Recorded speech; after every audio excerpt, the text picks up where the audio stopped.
चित्रकला पर जो बोलने का या उसके बारे में, उसके विषय में कुछ भी कहने का जो अवसर मुझे मिला है, तो सबसे पहले ये जो चित्र है सामने स्क्रीन पे, ये 2-3 साल पहले, लगभग 3-4 साल पहले काफी बड़ी साइज में बनाया हुआ है। एक कल्चर हेरिटेज पे हम प्रोग्राम कर रहे थे, जो यह सांस्कृतिक महत्व को बताते हुए।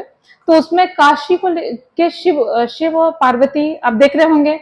काशी के कोतवाल भैरव बाबा भी हैं बाई तरफ, बड़े गणेश हैं और हनुमान जी हैं संकट मोचन के।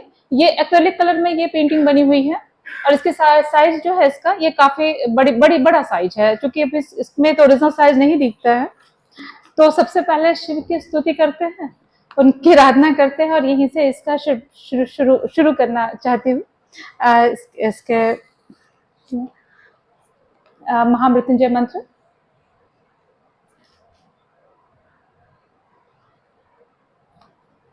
ओम त्र्यंबकं यजामहे सुगंधिं पुष्टिवर्धनम् उर्वारुकमिव बन्धनान् मृत्योर्मोक्षेयमामृतात्।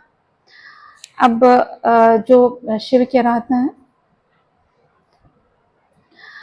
विश्वेश्वराय शिव विश्वेश्वराय, बनारस के शिव विश्वेश्वराय। विश्वेश्वराय शिव विश्वेश्वराय, हर हर बोले नमः शिवाय। नमः शिवाय ओम नमः शिवाय, हर हर बोले नमः शिवाय। महाकालेश्वराय महाकालेश्वराय, हर हर बोले नमः शिवाय। अविमुक्तेश्वराय अविमुक्तेश्वराय, हर हर बोले नमः शिवाय। नमः शिवाय ओम नमः शिवाय, हर हर बोले नमः शिवाय।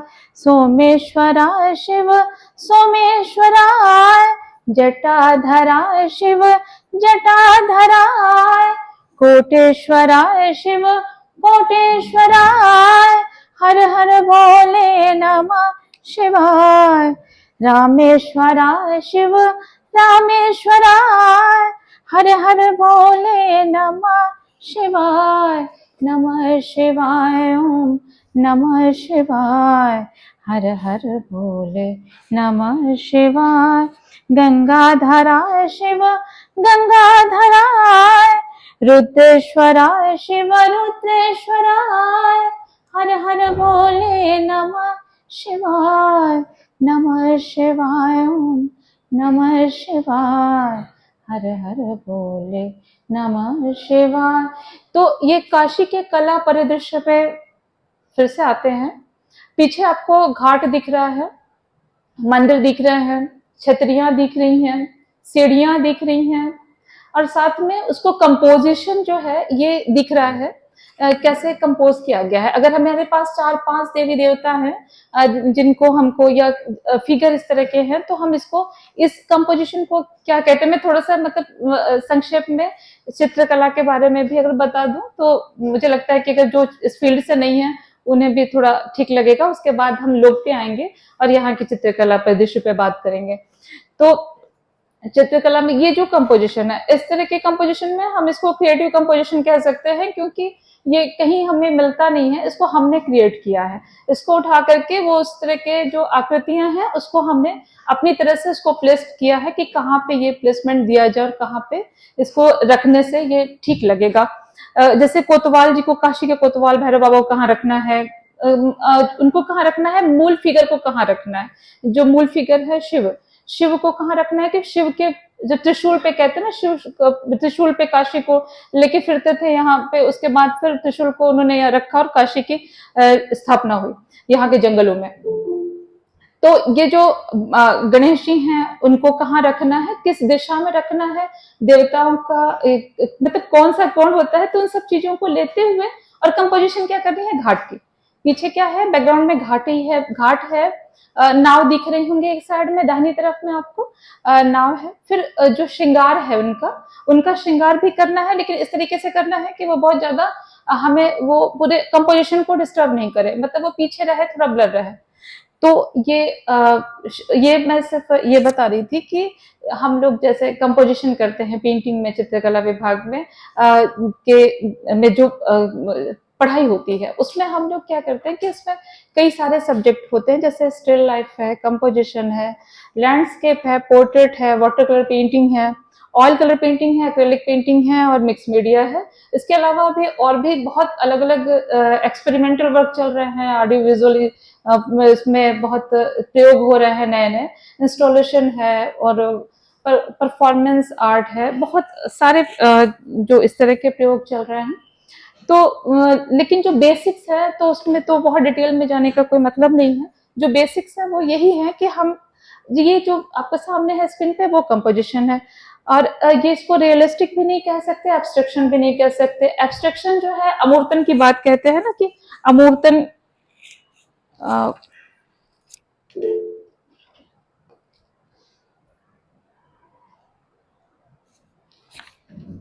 अमूर्तन जो है वो किसी भी रियलिज्म से थोड़ा उससे अलग होता है, मतलब उसकी फीलिंग, इसको मुझे बस आगे बढ़ाना है।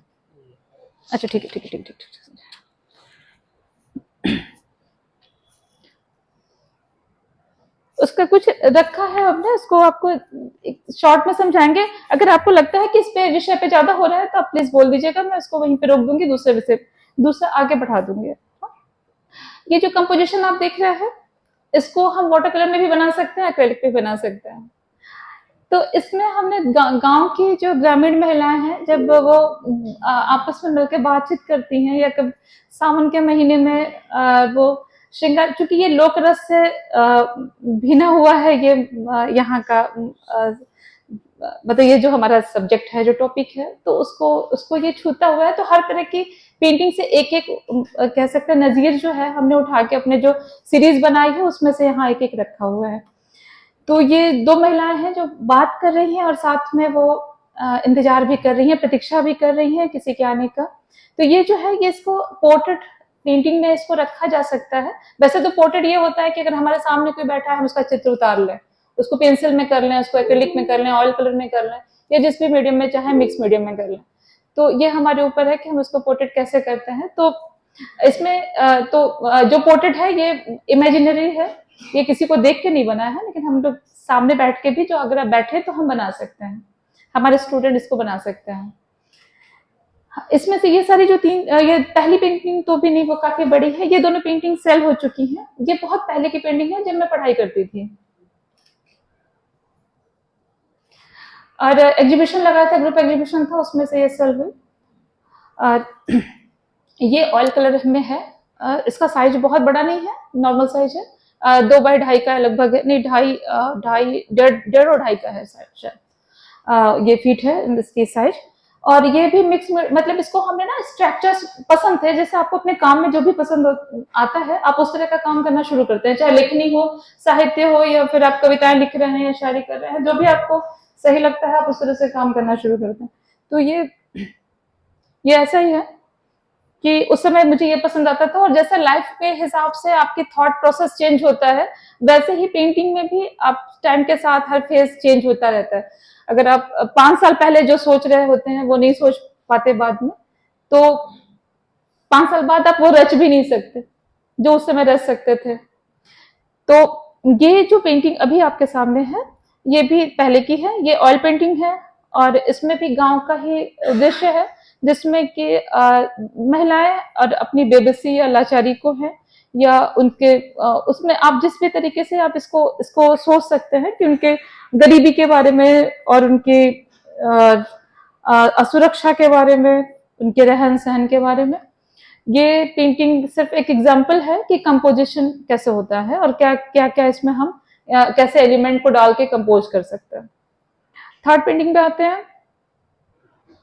ये पेंटिंग जो है, ये चूंकि मुझे मेरी शुरू से आदत थी, और सभी जो आर्ट फील्ड के लोग होते हैं वो हमेशा एक्सपेरिमेंट करना चाहते हैं, वो एक जगह रुकना नहीं चाहते, उन्हें नहीं पसंद होता एक ही जगह ठहर के काम करना और एक जैसा काम करना, और रिपीटिशन भी पसंद नहीं होता। तो ये जो है, ये आप सरफेस को भी कभी कभी चेंज कर देते हैं, जैसे कि अब ग्रामीण क्षेत्रों में दीवार सरफेस हो जाता है, गोबर पुती हुई दीवार सरफेस हो जाता है, वैसे ये सरफेस जो है ये कैनवास नहीं है, पेपर भी नहीं है, ये है हार्डबोर्ड।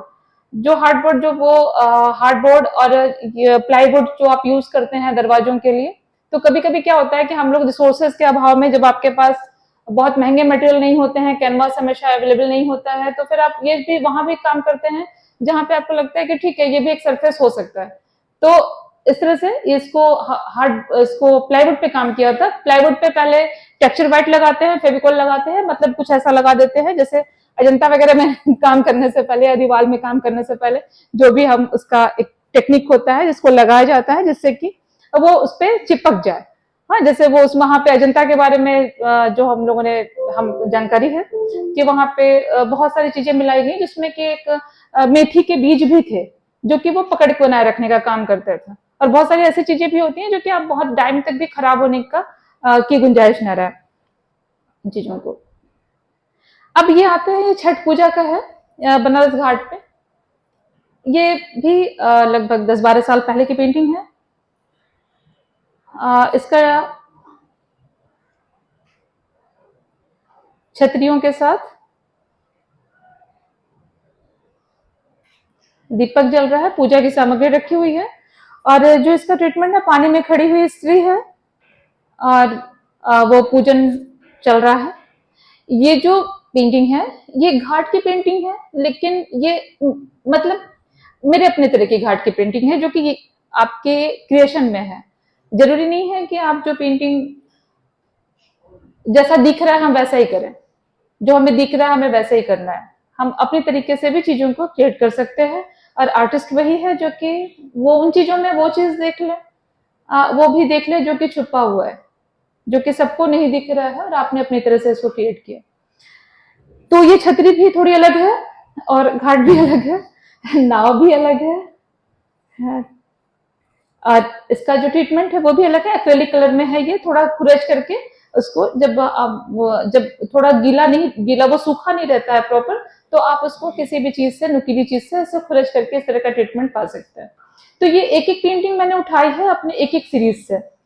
ये जो था, मैं आगरा में जब थी, आगरा में जब मैं पढ़ा रही थी, तो उस टाइम मैंने आगरा यूनिवर्सिटी में जब मैं थी उस टाइम ये इस सीरीज पे काम किया था जिसमें मुझे बहुत सारे बर्ड्स और बहुत जंगल बहुत अपील करते थे। जंगल मुझे आज भी बहुत पसंद है, लेकिन चिड़िया भी बहुत पसंद थी, तो उस समय चिड़ियों को लेकर हमने काम किया था। तो मैं इस सीरीज में लगभग 10-12 काम किए थे, जो मेरे पास अवेलेबल था उसमें से 1-2 चित्र मैं लेकर के आई हूँ। और ये जो इसका जो इसमें जो है मतलब ये भी एक तरह से जैसे आप यूज करते हैं ना, जब इसको हम जोड़ के देखते हैं, जो सुग्गा यूज करते हैं जहाँ शादी के मंडप में, हाँ, तो उसमें भी इस तरह के यही फॉर्म होता है जब हम हरे रंग का और लकड़ी का जो लगाया जाता है। तो मतलब ये फीलिंग को दिखाया है एक पक्षी, और एक तरह से आप इसको फीलिंग तो आप समझ ही सकते हैं, और आप सब विद्वान है, मैं क्या बोलूंगी इसमें। ये जो है पेंटिंग, ये सच पूछे तो एक ब्यूटी के लिए, ब्यूटी जो है वो उसमें दिख रही है, एक इंडियन ब्यूटी किसी की प्रतीक्षा करते हुए। और यह बात फोन पे तो बात नहीं कर रही है ये, क्योंकि ये बहुत पुरानी पेंटिंग है और ये भी प्लाईवुड पे बनी हुई है। पीछे राजस्थान का सीन है और पीछे ऊंट जा रहे हैं। इसका इसका इसका इसका मीडियम भी ऑयल कलर है। ऑयल कलर मीडियम क्या होता है, बहुत ड्यूरेबल होता है। जैसे हम वाटर कलर वगैरह है ना, तो पेपर पे करते हैं तो बहुत लंबे टाइम तक वो टिकता नहीं है। जब ऑयल कलर में काम करते हैं तो वो ज्यादा, और इसका जिसपे काम करते हैं वो सरफेस भी ड्यूरेबल होता है और मीडियम भी ड्यूरेबल होता है, पानी से खराब नहीं होता। तो और अगर उसकी देख रेख करें तो सैकड़ों साल रहता है। ये पेंटिंग हमने बनाई थी जयशंकर प्रसाद की कामायनी को लेकर के। कामायनी सीरीज जो, इसमें कई सारी पेंटिंग्स थी, उसमें न्यूड पेंटिंग भी थी, लेकिन यहाँ के विषय के हिसाब से ये उचित नहीं था, इसलिए उसे नहीं लिया गया। ये इसमें जो ट्रीटमेंट है, इसमें पहले एक्रेलिक कलर किया गया है, उसके बाद फिर उसके सूख जाने का इंतजार किया गया है, उसके बाद फिर उसके ऊपर ऑयल पेंटिंग की गई, ऑयल का किया गया है। और जब ऑयल तो गीला रहता है, जल्दी सूखता नहीं है, उस टाइम हम इसको खुरच करके और ये ट्रीटमेंट पा सकते हैं।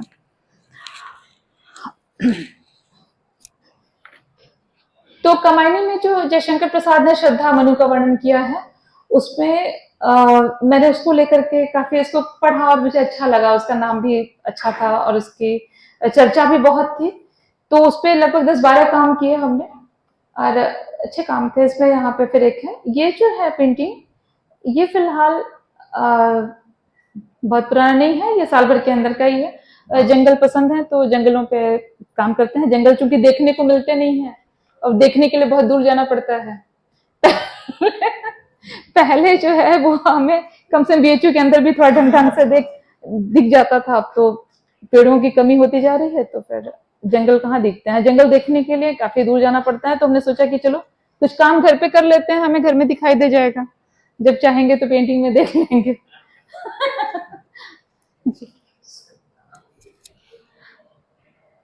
तो ये वाटर कलर टेक्निक है और एक्रेलिक में भी आप इसको कर सकते हैं और ये इफेक्ट पा सकते हैं। तो बिगिनर्स के लिए भी एक मुझे पता है ये सब्जेक्ट आप लोग को अट्रैक्ट करेगा, इसलिए इसको लेकर के आए। हालांकि ये हमारे सब्जेक्ट से थोड़ा अलग है जो आज का है, लेकिन ये ठीक है कि अगर हम कला की बात करेंगे और बनारस की कला की बात करेंगे तो यहाँ के कला के माहौल में ये भी जरूरी है कि क्या काम करने का क्या प्रोसेस है और क्या क्या चीजें हो सकती हैं ये, और क्या अट्रैक्ट करता है।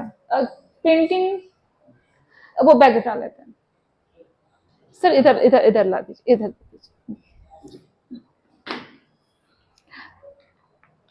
पेंटिंग जो है वो जो आंखों को सुखद लगता है ना, तो वो उसको वही वही उसको ही मतलब कह सकते हैं कि हाँ, देखने के बाद हमें सुकून मिले। और क्योंकि बाहर तो सुकून है नहीं, अंदर में सुकून नहीं है, पेंटिंग में भी सुकून न मिले तो क्या करें।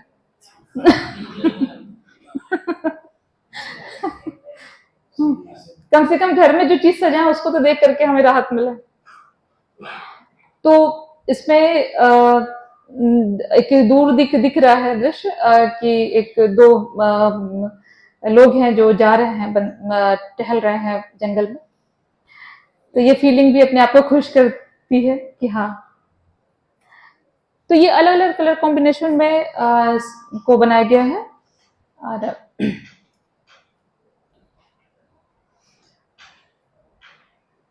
अब मैं आती हूँ, 2-3 चित्र और बचे हैं, ज्यादा नहीं है। ये मेरा सेल्फ पोर्ट्रेट है 10 साल पहले। क्योंकि जब आपके पास जब बाहर सुकून नहीं, अंदर सुकून नहीं और आप कह भी नहीं सकते कुछ, तो फिर यही बचता है, वो चीख जो कि सुनाई नहीं देती और दिखाई भी नहीं देती किसी को, क्योंकि वो छुपा हुआ है। और ये मेरे अंदर नहीं, मैं अपनी बात नहीं कर रही हूँ, हर किसी की बात है। हर किसी ने एक चेहरा बना रखा है और इसके अंदर ये चीख दबी हुई है। तो ये पेंटिंग, ये एक्सपेरिमेंट क्या था जो हमने, जो अपने इसमें व्हाइट जो दिख रहे हैं वो व्हाइट, ये कैनवस का और पेपर का व्हाइट है। इसमें बहुत एक्सीडेंटल इफेक्ट डाले गए हैं, इसमें बहुत सारा नया कुछ मतलब हमने करने की कोशिश की। उस टाइम मैंने काफी सारा एक्सपेरिमेंट किया था, ये 2012-13 की बात है। तो ये सेल्फ पोर्ट्रेट है जिसमें कि कहीं ब्रश का यूज नहीं किया गया है। ये सिर्फ जो ब्रश का डंडी या फिर कुछ लकड़ी का ऐसा होता है, जैसे कि पहले की औरतें महावर लगाते समय, मेहंदी लगाते समय, या फिर जो चौक पुरते समय, अलंकरण करते समय हाथ से, हाथ का की उंगलियों का यूज करती थी। अब इस पेंटिंग पे आते हैं, ये एब्स्ट्रक्शन है। जब फिर आप कहते हैं ना कि आप एक ही चीज से, एक ही फेज से उब जाते हैं और फिर आगे आप बढ़ करके काम करते हैं, तो उसमें आपको बहुत सारी अच्छी चीजें और निकल के आती हैं, और कुछ कुछ समझ में नहीं आती। इसमें समझ में आ रही है आपको? आप थोड़ा समझा देगी तो लोग समझ जाए, थोड़ा हिंट दे दीजिए तो लोग समझ जाए। सर कुछ बता दीजिए, हम हिंट दे देंगे। महिलाएं बैठी हुई हैं, वाह, बहुत बढ़िया समझा। अच्छा, सही बात है, मुझे भी दिख रही है अब तो। जी, अच्छा, महिलाएं बैठी हुई हैं। बढ़िया है। नहीं, ये यही अमूर्तन है कि आपको मतलब कि आप अपनी तरीके से फील कर सकते हैं। अगर आपने महिला को देखना चाहा तो दिख गई, कुछ और देखना चाहते तो वो भी दिख जाता। मैं कुछ और चूंकि इसको थोड़ा सा बैक जाना चाहती हूँ।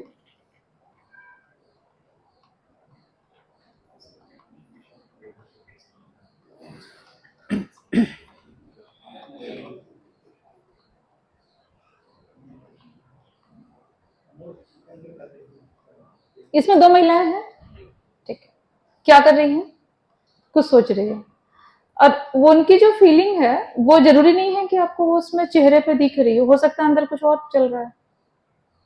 तो ये जो एब्स्ट्रक्शन है वो यही है कि जैसे सरगम है कि हम समझते नहीं है, बस फील कर पाते हैं सारे गामा पाधनी से, तो वैसे ही इसको सिर्फ फील करना है। जरूरी नहीं है कि वो आपको सुंदर लगे, उसको सिर्फ अगर वो सुंदर लगे मतलब समझ में आए, जो नहीं है सुंदर लगना तो जरूरी ही है, क्योंकि अगर सुंदर नहीं लगेगा तो कोई पेंटिंग लेगा नहीं और कोई उसको अपने घर में डेकोरेट नहीं करेगा, बल्कि कोई बनाएगा भी नहीं और देखेगा भी नहीं और उसकी कोई चर्चा भी नहीं करेगा। तो ये जो अलग अलग एक्सपेरिमेंट है, ब्रशेस के स्ट्रोक लगाए गए हैं अलग अलग तरीके से, जिसमें कि आपके पहाड़, नदी, झरना, आप इसमें कुछ भी देख सकते हैं। तो यही है अमृतन।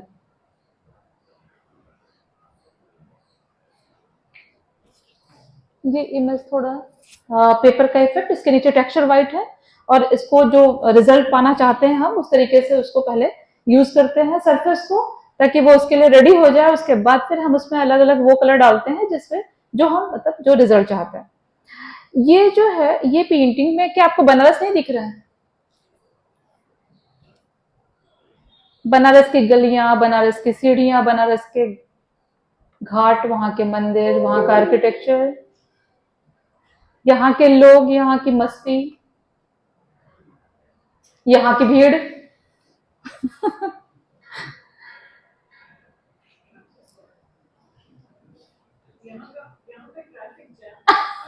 जी बिल्कुल सही कह रही हैं। यहाँ का ट्रैफिक जाम, मतलब इसको देखने के बाद मुझे मतलब बहुत सारी पेंटिंग्स में से मुझे बनारस पे कई सारा काम किया था, एक सीरीज की थी, लेकिन ये मुझे लगा कि ये ज्यादा इम्पोर्टेंट है इसको, क्योंकि यहाँ पे जो अभी डे बाय डे, ठीक है, ये सच है कि सांस्कृतिक राजधानी ये हो गई है, विश्व की सांस्कृतिक राजधानी हो जाएगी तब क्या होगा। अभी तो भारत की सांस्कृतिक राजधानी होने पे ये हाल हुआ, जगह है नहीं और हम बढ़ते जा रहे हैं, जगह बढ़ नहीं रहा है। ये इसमें बनास घाट इसमें भी दिख रहा है, नहीं दिख रहा है तो देखने की कोशिश कर लें प्लीज, क्योंकि ये छतरी है, और छतरी है, सीढ़ियां हैं, मंदिर है, गंगा जी भी है, और नाव भी है, और झंडियां भी हैं। तो ये था फाइनल पेंटिंग का।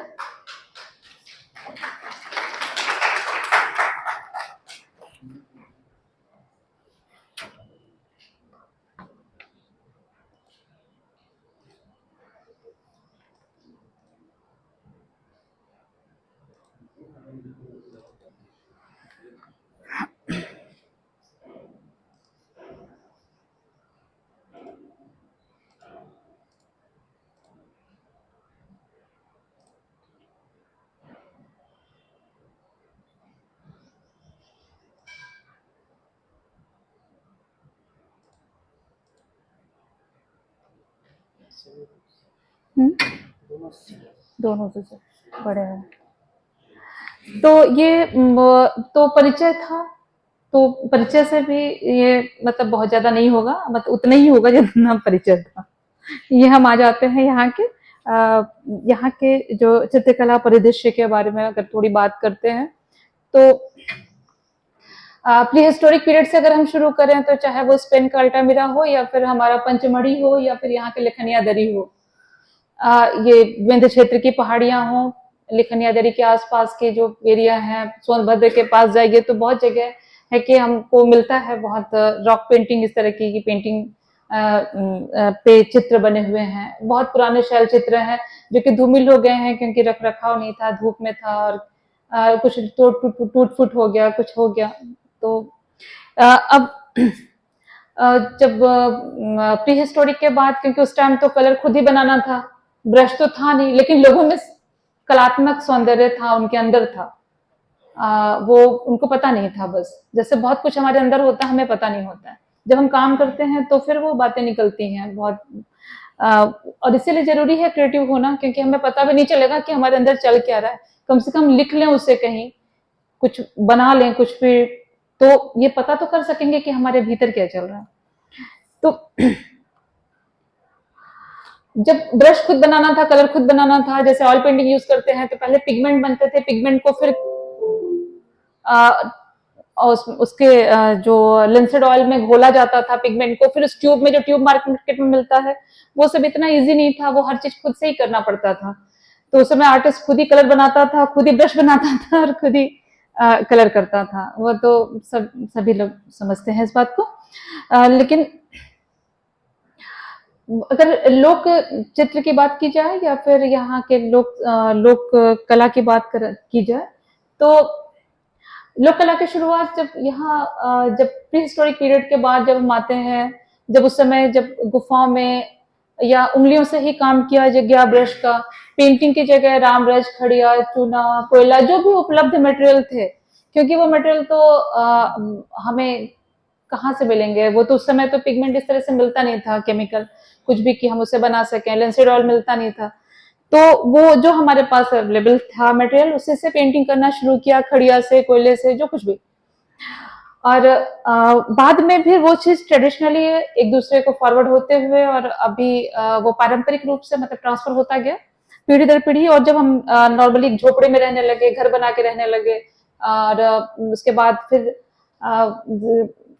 बहुत सारा स्थापत्य डेवलप हुआ, जब काशी का डेवलपमेंट हुआ यहाँ पे, तो फिर जिस समय सारनाथ, जिसका उल्लेख मिलता है जगह जगह, वेद में, पुराण में, उपनिषद में, महाभारत में, रामायण में, बौद्ध जातकों में और जैन धर्म के साहित्य में, तो उसमें बहुत सारी ऐसी चीजें निकल के आती हैं कि हम देखते हैं कि कैसे हम ये चीजें ट्रांसफर हुई।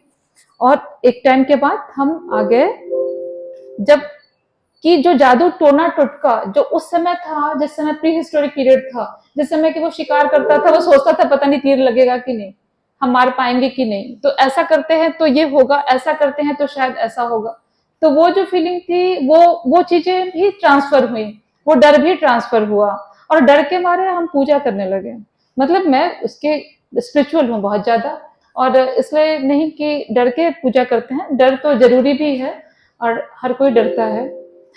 तो लेकिन ये फोक पेंटिंग में ये कुछ ज्यादा ही आया, क्योंकि जब दादी नानी और ये सब लोग मिल करके वो कोई पूजा करते हैं, व्रत त्योहार, तो इतना व्रत त्योहार क्यों करते हैं, उसके पीछे कुछ तो है ना। और आस्था अगर है तो आस्था हमेशा ठीक है, बहुत जगह कहीं कहीं कुर्बानियां दे करके भी वो सब करना पड़ता है, कि मन नहीं है, बीमार है, फिर भी व्रत कर रहे हैं, क्यों? क्योंकि ऐसा नहीं होगा तो ये हो जाएगा, हमने ढंग से व्रत नहीं किया, तोड़ दिया, तो ये हो सकता है। तो वो डर जो है ना, वो ये प्रतीकों के रूप में आया। और प्रतीक जो है यहाँ पे आप देख रहे हैं कि जो कोण है, त्रिकोण है, जो अलंकरण है, ये भी साथ में आया।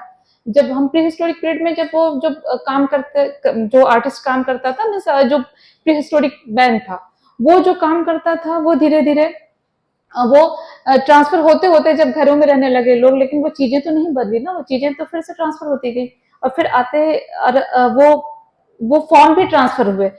फिर हम यहाँ पे, हाँ, ये खड़िया से बनाया हुआ है। जैसे कि अलग अलग स्टेट होते हैं, तो वहां पे हम उसको कहीं पे बंगाल में अगर अल्पना कहते हैं, तो कहीं पे हम रंगोली कहते हैं, महाराष्ट्र में यहाँ पे चौक पूरना बोलते हैं, इस एरिया में, बनारस के आसपास के काशी क्षेत्र में। तो इसमें अलग अलग जो मांगलिक अवसर जो आते हैं, उस पे चौक पूरने की प्रथा है। और वो सत्यनारायण भगवान की पूजा है, या फिर विवाह का अवसर है, या फिर पुत्र का जन्म हुआ है, या फिर रक्षाबंधन है, या फिर होली दिवाली है, कोई त्योहार है, तो उस पे हर त्योहार के अनुसार वहां पे चौक पूरने की प्रथा है, कह सकते हैं। अब थी इसलिए कह रही हूँ कि बहुत सारी चीजें समय के साथ इतनी बदल गई हैं कि अब मुझे नहीं लगता कि हर बस व्रत और शादी के अलावा लोग इस समय अभी इसको, ये परिवर्तन जो ये सब्जेक्ट है, काशी संस्कृति, परंपरा और परिवर्तन, तो परंपरा तो यही थी, अब परिवर्तन कहाँ कहाँ से होना शुरू हुआ है, इसको भी आगे देख लेंगे। तो ये है आटे से जो है चौक जो बनाया गया है। तो पहले घर की स्त्रियां करती थी, या जो नाइन जो होती है, नाइन जो जो नाइन जो कलर लगाती थी, जो महावर और महावर लगाना, और जो बाकी जो मतलब मांगलिक अवसरों पे नाइनों का बड़ा रोल रहा करता था। अभी भी गांव में है और यहाँ भी है। तो ये लोग इसको चौक पूरना पूरते हैं। और कहीं कहीं दूसरे दूसरे मीडियम, जैसे कि आटा के साथ हल्दी है, चावल है, तो और भी चीजें हैं, जैसे वो दाल है कुछ, उसको भी रखा गया, उसमें यूज किया गया चौक पूरने में। ये अलग अलग डिजाइन है जो मेरे पास, जो मुझे मिला ये बनाते समय, कैसे उंगलियों से चौक बनता है।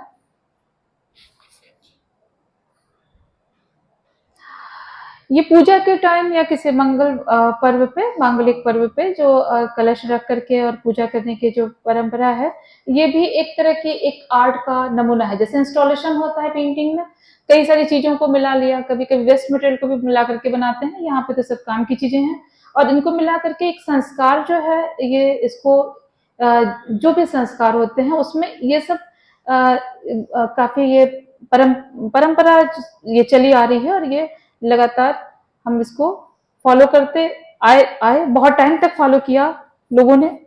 बहुत समय से चला। और ये यहाँ पे भी ये चौक पूरना और बाकी चीजें हैं, ये शादी का एक समय है, जो द्वाराचार का समय है, द्वार पूजा के समय जब दूल्हा और बैठा हुआ है और ये पूजन की परंपरा है।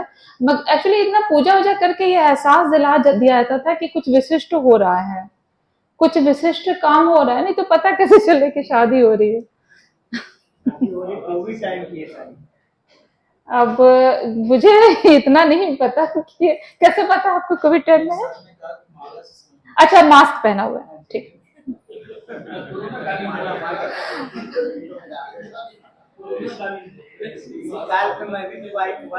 अच्छा छोड़िए, इसको हटा देते हैं, अब ठीक है। अब ये देखिए, चौक जो है वो कई सारी चीजों से बनाया गया है। और दूल्हा बैठा हुआ है, कुछ मांग रहा है शायद।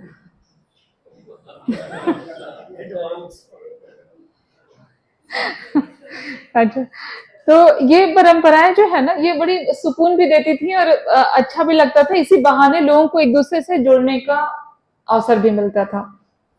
कि अब ये देखिए, ये एक तरह का बहुत सारी चीजों को इंस्टॉल करके बनाया गया पूजा के समय, जो चुनरी है और ये दीपक है, चावल है, हल्दी। ये भी विवाह का सीन का ही दृश्य है, जिस समय केले के पत्ते, जिसको बहुत शुभ माना जाता है, और वो चावल को क्या बोलते हैं, उसमें अक्षत, अक्षत, हाँ, अक्षत, अक्षत पुष्प, हाँ। तो वो सब चीजें हैं यहाँ पे। ये एपन चौक, वो भी गोवर्धन पूजा के समय में जो एपन बनता है।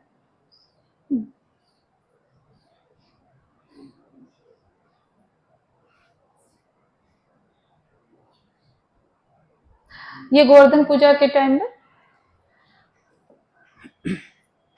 ये एक आर्ट का कितना, मतलब मुझे लगता है ये सब कितने सुंदर पीसेस हैं, कि जिसको हम कैसे एक साथ इन सबको एक साथ रख करके, और इसको जब, हालांकि जब जो बनाते हैं उनको कभी नहीं लगता ये आर्ट का पीस हो सकता है।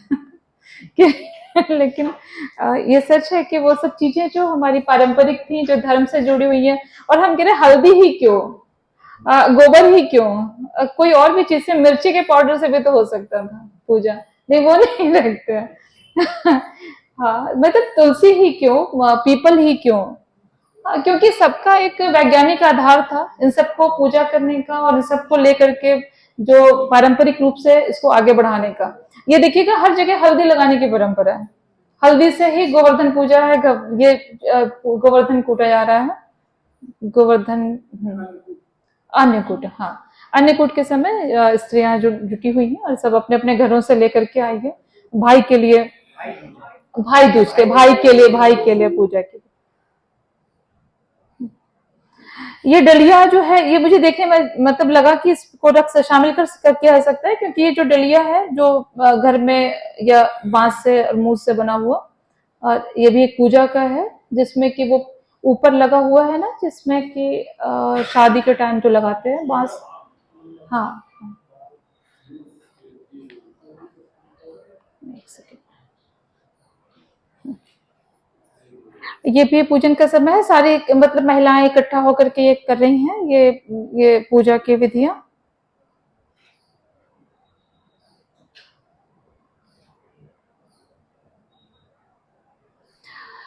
ये उपली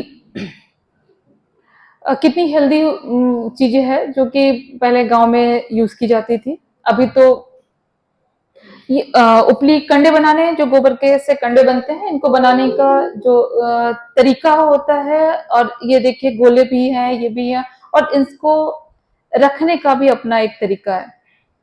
उसको बड़े ढंग से ये लोग कंडों को रखते हैं। जब सूख जाता है तो उसको बड़ा ढंग से उसका बड़े मतलब कह सकते हैं कि इतना अलंकारित ढंग से उसको रखना कि, और ये हाथ के थापे लगाने की परंपरा। जब अब आपके पास कुछ नहीं है और आपको क्रिएटिव कुछ करना है तो क्या करेंगे? यही तरीका है कि इसमें लगाया और फिर हाथ के थापे लगा दिए। तो हाथ के थापे भी हल्दी से लगा हुआ, हल्दी रोली और अक्षत से, किसी भी शुभ अवसर पे और पूजन के अवसर पे। अब जब घर में टाइल्स वाइल्स लग जाता है उसके बाद भी थापे लगाने पड़ते हैं, तो एक सरदर्द ये भी है कि वो संभाल के लगाना है। ये नौमी पूजन का है कि वो खराब ना हो और टूटे ना, या फिर इसको उतारते समय कलर कभी कभी तो छोड़ दिया जाता है 1 साल के लिए, तो बड़ा, लेकिन उसको कलाकारी का ध्यान रखना पड़ता है कि उसको देखने में भद्दा ना लगे पूरे साल। ये कोहबर का चित्र है। जब नई शादी के बाद लड़की के लिए, या मतलब कह सकते हैं विवाहित युगल के लिए कक्ष होता है, वहां पे इस तरह की स्वस्तिक या बहुत सारे ऐसे चीजें हैं जिनको, ये मैं बोल रही थी इस कंडों को रखने की। जो लकड़ी के जरिए वो गोबर के जो कंडे सूखने के बाद हम इसको कैसे रखने का जो तरीका है, अब ये तरीका किसी ने सिखाया तो होगा नहीं, ये तो साफ सी बात है हमने करते करते सीख लिया। और इसको उसको उसके ऊपर भी बहुत तरीके से वो बनाते हैं, बहुत सारे ऐसे आकार हमने देखे हैं कंडों के, जैसे गांव में, जिसको कि हाँ मैं कैप्चर नहीं कर पाई, और वो रहता तो वो यहाँ पे बड़ा अच्छा लगता। ये यहाँ के जो लकड़ी के खिलौने हैं बनारस के, उसको रंगता हुआ कलाकार, इसमें ये कुम्हार वर्ग जो मिट्टी के दिए बनाता है, और ये दीपक दिवाली के समय जलते हैं। अभी तो सारी परंपराएं जो खत्म होती जा रही हैं, उसमें दीपक के लिए तो कितनी कितनी जगह है दिवाली पे, मुझे तो नहीं लगता है। क्या लगाते हैं दिवाली पे अभी? झाड़ लगाते हैं, कम पैसे में एक बार खरीद लिया, और वो सालों के लिए हो गया, बस संभाल के रखना ही तो है। और उसके बाद फिर ये है कि चेंज कर लिया जब चाहा तो। और इसमें कौन इतना सारा वो झंझट करे, उसमें बारिश से बचने की का डर नहीं, वो तो बस यही है, परंपरा लुप्त क्यों हुई अभी। ये जब अब देखिए, अब फ्रिज का पानी जो है वो सबको पता है कि हार्मफुल है, और उस समय तो ये पता भी नहीं था कि फ्रिज ही नहीं था, ये पता ही नहीं था उनको, ये रुकना भी नहीं था कि हम ना पिए। उस समय सुराही घड़े की, अब ये जो मैन पावर था ये तो बेकार हो गया ना, क्योंकि अब इसका तो ये अब कैसे ये इसको इसका क्या होगा। जो लोग उस समय काम करते थे वो सब तो सड़क पे आ गए, क्योंकि वो सब चीजें बंद हो गई। ये विश्वनाथ गली की एक का दृश्य है, जब कॉरिडोर बनने से पहले।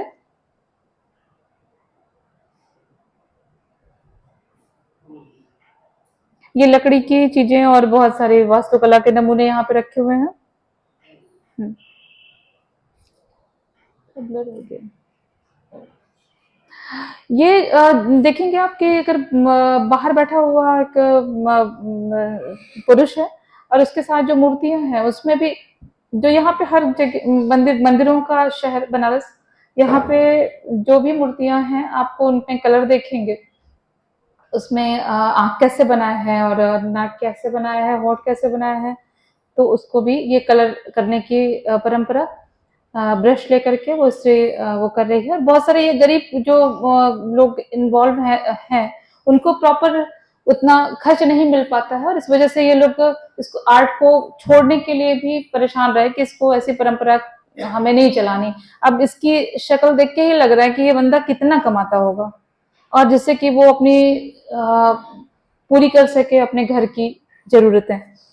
तो हालांकि ये ट्रेडिशन है, और ये जिसको होना चाहिए आगे भी बरकरार होना चाहिए था इस तरह की मूर्ति। मुझे लगता है कृष्ण जन्माष्टमी का ये सीन है, क्योंकि बहुत सारे कृष्ण बैठे हुए हैं और अलग अलग मुद्राओं में। और ये भी चित्र, मतलब इनका शरीर देखिए आप,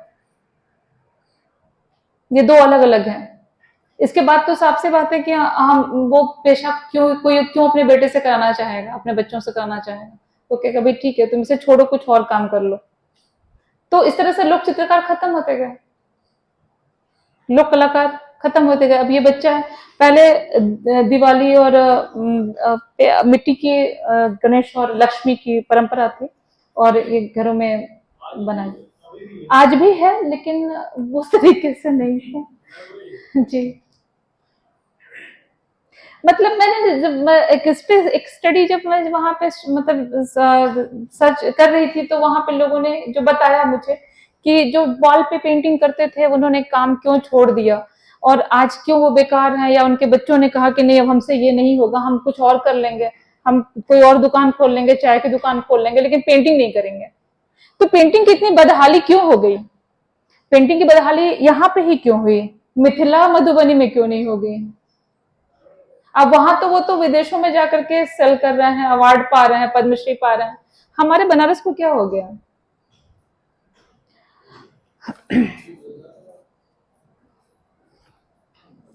ये महावर का चित्र है। ये जब विवाह या मांगलिक अवसरों पे, जब ये पूजा पाठ के समय, विवाह के समय, स्त्रियों के साथ पुरुष भी अपने पैरों में लगाते हैं, नाइन बनाती हैं, जो वो लकड़ी से वो उसको, और काफी अच्छी सी डिजाइन बनाती हैं। और हर स्टेट में अलग अलग थोड़ा चेंज होके चलता है ये सब। जैसे इसमें ये जो हमारा है, इसमें ये थोड़ा चेंज है, हालांकि इसको मैंने रख लिया, लेकिन ये यहाँ पे नहीं है, ये बंगाल में ज्यादा चलता है। और यहाँ पे इस तरह के जो नहीं, चप्पल बनाने की परंपरा, बच्चों को जाओ तुम्हें चप्पल बना लेते हैं। हाथों में मेहंदी। अब हाथों में मेहंदी का जो मतलब जो जेन्युइन वजह थी वो ये थी कि मेहंदी ठंडक पहुंचाती है, मेहंदी ठंडक पहुंचाती है। और जब कोई भी महिला स्ट्रेस में है, शादी होने वाली है, उस समय की जो बेचैनी है उसको एक तरावट का रूप देने के लिए मेहंदी को यूज किया जाता था। अभी क्या है कि मेहंदी की जगह ना मेहंदी कहीं मिलने वाली है पत्ते वाली, ना तो कोई पीसने की जहमत करेगा। वो पीसेगी भी तो सिल पे पीसेगी, मिक्सी में पीसेगी भी नहीं, क्योंकि उसका कंपोजिशन ही बिगड़ जाएगा। अगर मिक्सी में पिस गया तो वो लगेगा ही नहीं। तो जो ठंडक देने की परंपरा थी, इसकी जगह क्या हो गया कि केमिकल मेहंदी, जैसे ये है सॉरी, हाँ, अब वो कौन से जो मिलने लगा अवेलेबल, अब 10 रुपए का 5 रुपए का कौन मिल जा रहा है, कौन जाकर के वो पत्ता तोड़ेगा, फिर लाके पीसेगा घंटों, और फिर बनाएगा, उसकी तैयारी करेगा, फिर नींबू का रस डालेगा, चीनी डालेगा। ऐसा तो हम लोग के बचपन में हुआ करता था, जब हम लोग छोटे छोटे थे, मम्मी कहती थी मेहंदी लेकर के पत्ते। अब तो मेहंदी के पत्ते मुझे नहीं लगता है कहीं मिलेंगे। सर बीएचयू बस एक ही जगह है बनारस में।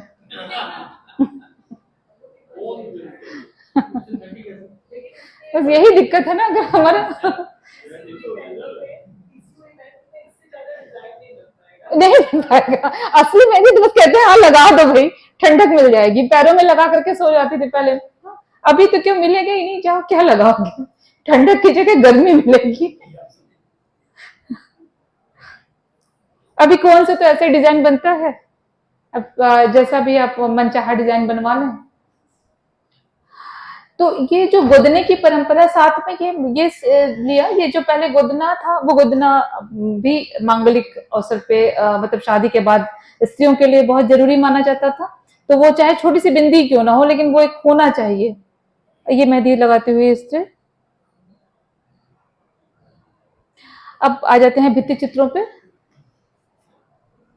देव चित्रों में हनुमान है, और बाकी देवाकृतियां, और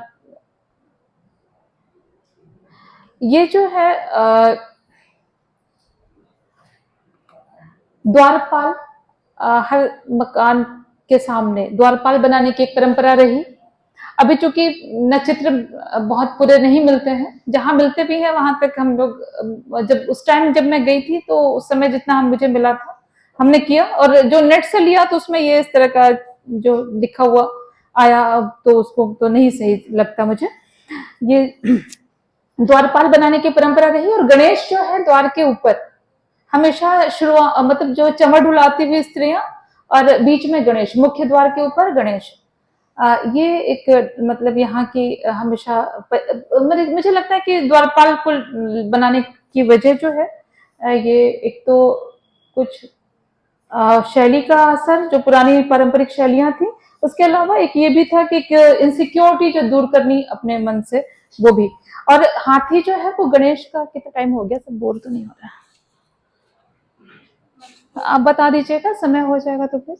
और ये चूंकि गणेश, हाथी में एक गणेश का रूप देखना, तो इसलिए हाथी को भी काफी शुभ माना जाता रहा, और हाथी को भी जगह जगह हम मतलब यूज करता हुआ देख पाते हैं। ये गणेश, और पीछे मछली बहुत शुभ मानी गई, मछली, केले का वृक्ष, ये काफी, ये बनारस की गलियों में अब अश्वारोही या फिर जैसे हस्तारोही, अगर कोई पुरुष है, मोर का भी जगह जगह अंकन मिला है।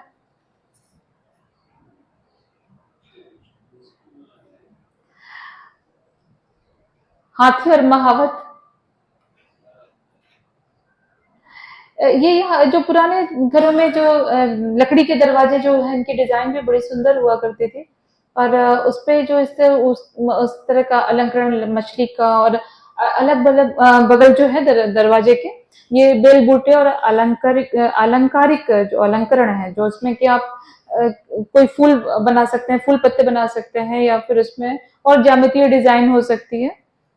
ये केले का वृक्ष घर के सामने मुख्य भाग पे जब नया मकान बनता है तो उसपे उस समय ये बनवाने की परंपरा थी। अभी जब चूंकि टाइल्स वाइल्स लगवाने लगे हैं सभी लोग, और तो वो चीजें चली गई, अब कोई नहीं चाहता, उनको लगता है कि हमें एक मतलब कलाकार को पैसा देना पड़ेगा ना, ये थोड़ा सा वो भी फेड हो जाएगा थोड़ा समय के बाद, टाइल्स हो गया तो परमानेंट हो गया, क्यों कलाकार को बुलाएं, क्यों पैसा दें। ये कलश, नारियल और केले का वृक्ष,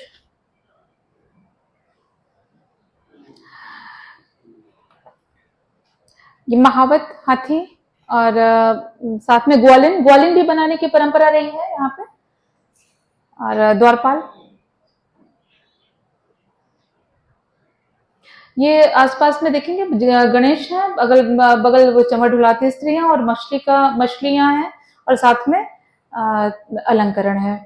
ऐसा ही यहाँ भी है, गणेश बीच में है और दोनों तरफ अलंकरण है, और चारों तरफ कह सकते हैं। यहाँ केले का वृक्ष, और द्वारपाल, यहाँ द्वारपाल, और ये पेंटिंग करते हुए लोक चित्रकार।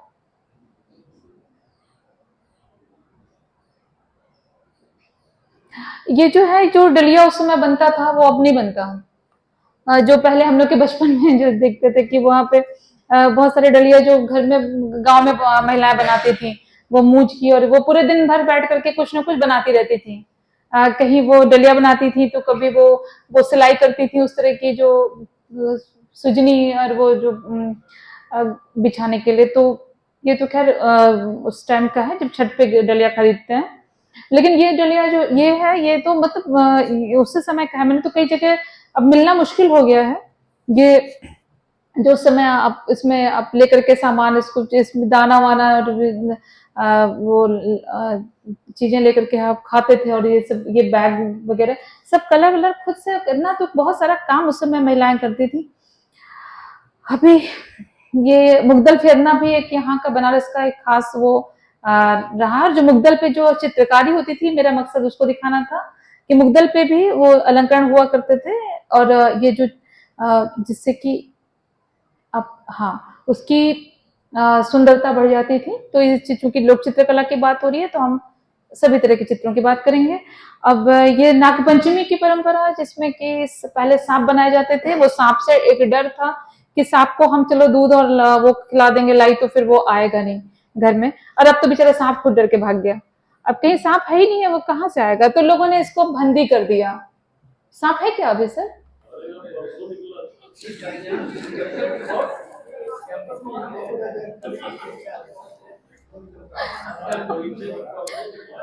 अच्छा, 10 मिनट का जिगर था क्या? अच्छा अच्छा किंग कोबरा, गेहूं मन का। अच्छा, लेकिन मतलब सांप ऐसे नहीं मिलता, और जहां मिलता है लोग मार ही देते हैं। तो वह तो बेचारे उसके घर पे कब्जा किया। वो सारी जगह है जहां पे सांप रहा करते थे, जिन एरियाज में गंगा के आसपास के, वहां तो हर जगह तो सब लोगों ने कब्जा कर लिया। अब सब, हाँ, ये होलिका दहन के टाइम का है। जब उस समय ये इंस्टॉलेशन के पर्पज से कैसे जो चीजों को जुटा जुटा करके मतलब कह सकते हैं कि एक आर्ट पीस बनाने का, ये भी एक आर्ट पीस ही लग रहा है, जैसे हम लोग पेंटिंग में इंस्टॉलेशन करते हैं। ये जो कथरी और सुजनी जो है, जिसको कि खाली टाइम में जो पहले पायदान होते थे, जो पैर पोछने के लिए यूज करते थे, और जो बिछाने और ओढ़ने के लिए जो घर में जो भी कपड़े, जो वेस्टेज था उसको बहुत ढंग से यूज किया जाता था, यूटिलाइज किया जाता था। मतलब अपने रिसोर्सेज को हम पूरी तरह से यूटिलाइज करते थे, उसको बेकार नहीं जाने देते थे। अभी क्या है कि वो सब रिसोर्सेज, अभी ये राखी की परंपरा जो कि पहले बनाई जाती थी, और जी, ये राखी जो चिपका चिपका करके, और ये मोर है जो अभी तो उसकी जगह हाँ, ये मोर है। और ये शादी का वो सामान, शादी के समय जो अभी ये सब गायब हो चुके हैं, विलुप्त हो चुके हैं। हाँ, है क्या? है?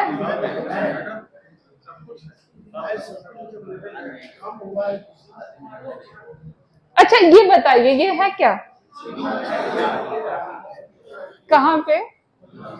खोजवा, खोजवा में खोजना पड़ेगा जी।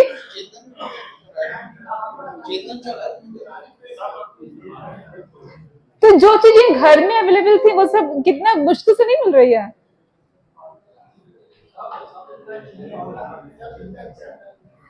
अच्छा ठीक है, सब मिलता है, मान लीजिए खोजने पे मिलता होगा।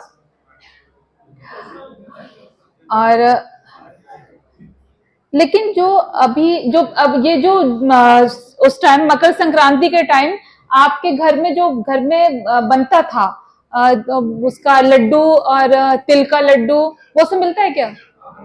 कौन बनाता है जी? कौन बनाता है? भाई हम तो नहीं, खोजते रह जाते हैं कौन बनाता है।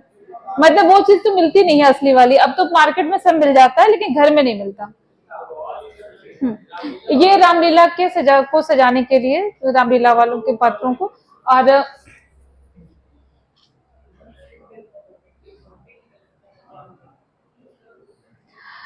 ये हम आ गए अपने फाइनल काम पे। तो इस तरह से हमने यहाँ के कला जगत, मतलब कला जो फोक कला पे और अपने कला पे, यहाँ क्या क्या कला में क्या क्या स्टाइल चलती है, और इस पे अपनी बात कह दी। ठीक है, धन्यवाद सुनने के लिए।